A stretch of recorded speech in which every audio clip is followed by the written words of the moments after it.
Compressive implant of some, I think it's a 14 and a 3 dia.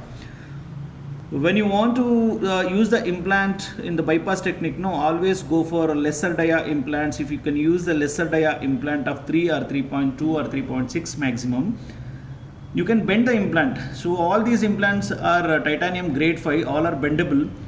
So if the dia of the implant is lesser, that means you'll get to 2.8 also, 2.8, 3 or 3.5, it's easy to bend.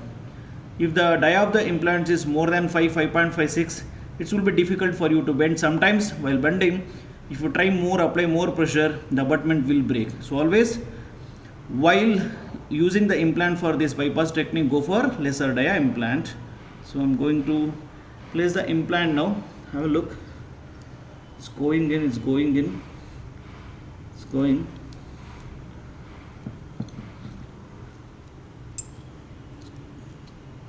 Can you see it's coming out?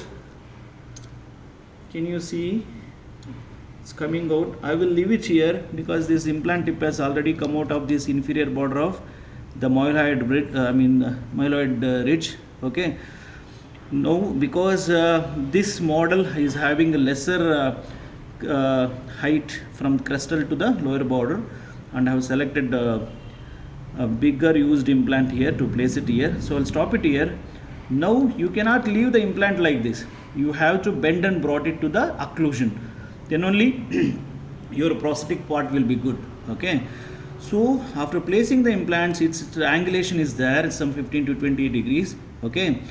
This is one advantage of a single piece implant wherein you can bend your abutment. Whereas in two-piece implants like a conventional technique, you have to use angulated implants. That is multi-unit abutment you have to use for prosthetic part.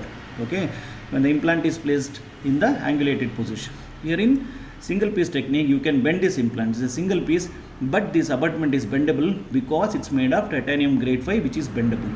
Okay, now I'll bend the implant. Have a look. I'll just bend this implant. I'll just place it on this book and take the grip. Okay, see, I'll bend it.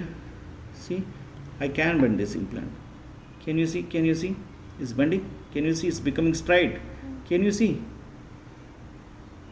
Right? Now it's totally bended.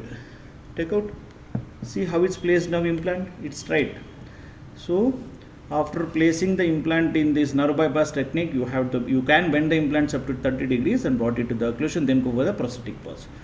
So this is what we call narrow bypass technique to save the inferior alveolar nerve. Okay.